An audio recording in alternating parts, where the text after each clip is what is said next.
suis Pauline Chemla, je suis bénévole à l'UNAFAM et je suis proche aidante d'une proche qui a des troubles psychiques dans ma famille, comme le sont tous les bénévoles à l'UNAFAM.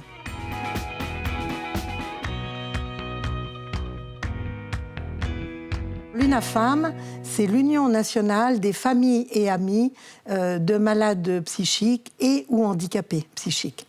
Alors effectivement, l'acronyme ne correspond plus tout à fait parce qu'il a évolué. Et c'est une association qui a été créée en 1963, reconnue d'utilité publique, qui comporte actuellement plus de 16 000 adhérents au niveau national et plus de 2 000 bénévoles au niveau national, avec une délégation par département.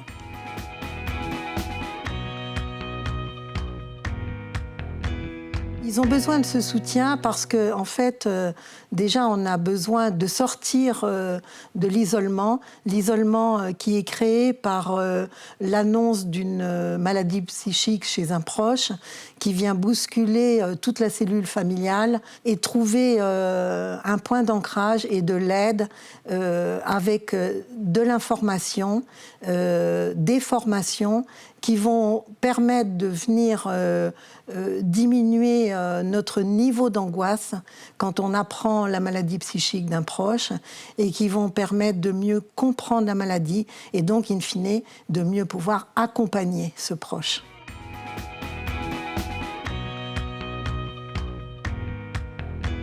On met en place donc soit des groupes de parole qui sont animés par un professionnel psychologue et un bénévole UNAFAM, soit des groupes d'entraide famille. Parallèlement, en Vendée, on fait aussi des journées de sensibilisation-formation, toujours avec des professionnels. On a également des plateformes numériques, plateformes Forme Aidant UNAFAM, qui sont accessibles au grand public, qui sont extrêmement bien faites sur la bipolarité, la schizophrénie, les troubles anxieux généralisés, la dépression, les troubles borderline.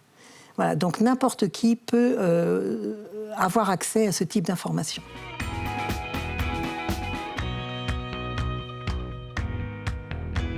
C'est totalement gratuit, à l'exception de groupes de parole pour lesquels on demande une toute petite participation de 50 € par an. Voilà, pour les personnes. Mais sinon, toutes ces formations et tout l'accompagnement et les accueils sont totalement gratuits et les gens peuvent venir nous rencontrer quand ils se sentent prêts.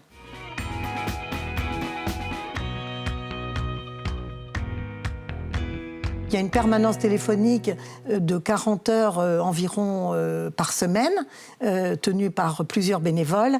Et donc, si vous laissez un message, parce que le bénévole n'est pas toujours disponible, eh bien, vous êtes automatiquement rappelé.